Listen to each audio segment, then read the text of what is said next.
Welcome to Weekend News. I'm Pilar Davis. This week we're going to talk about several hot stories that have been in the news lately. I'm going to start with a little pop culture. Well, this is sort of a mix. It's in the news. An MSNBC anchor, Contessa Brewer, was interviewing Reverend Jesse Jackson and mistakenly referred to him as Reverend Al Sharpton. If you've ever seen Reverend Al Sharpton and Reverend Jesse Jackson, they look nothing alike.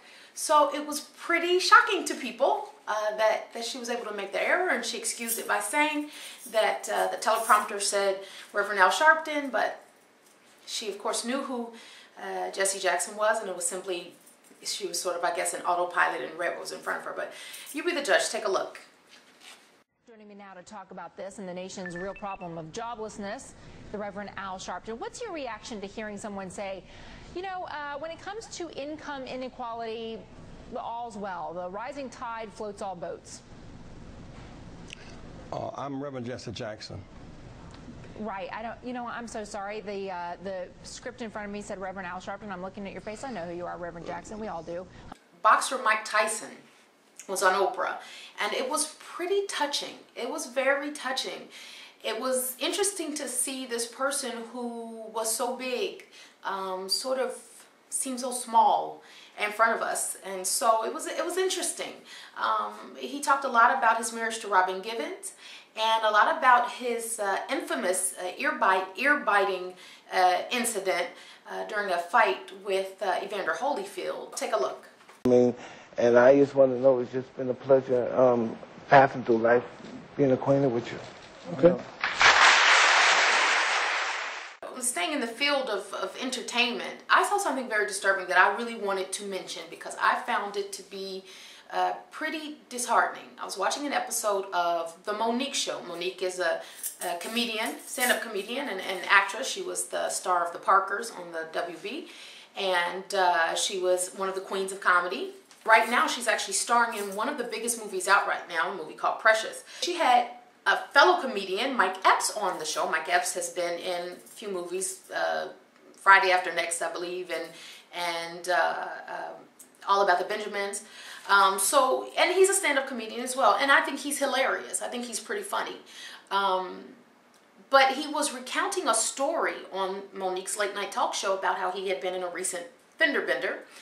And she jokingly said, were you high, or were you intoxicated, or made a joke or reference to that. And he took that as a license to proudly boast about how the accident actually took place because he was driving with his knee while rolling a marijuana cigarette and talking on the phone. So he does this sort of imitation of himself rolling and talking in his knee.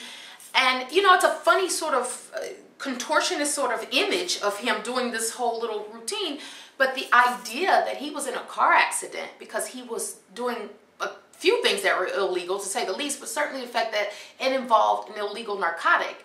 And Mo'Nique found it hilarious. Her audience found it hilarious. And I just thought, I don't get it. And then she went on to ask him, did you cause the accident? Was it you? Did you hit this person? And she says, yeah. He says, yeah, I hit them. So is that funny? Is that funny? I didn't get it. So I was pretty disturbed by that. But let's move on a little bit to politics. The GOP had some big wins recently in Virginia and New Jersey. They're trying to make a comeback. And, you know, listen, we have a two-party political system here, and you know, a lot of people would like to see it be more, but right now we're pretty much at two and a half if you count the independent party, which I'm usually a fan of. But we've got a two-system party here, and you know, it needs to be even. I think that's probably the way that we would get the most out of our government, is if there wasn't always such lopsided representation. But you know, I'm happy we have more Democrats in office, of course, because I lean much more to the left, but I also think it benefits the country to have a more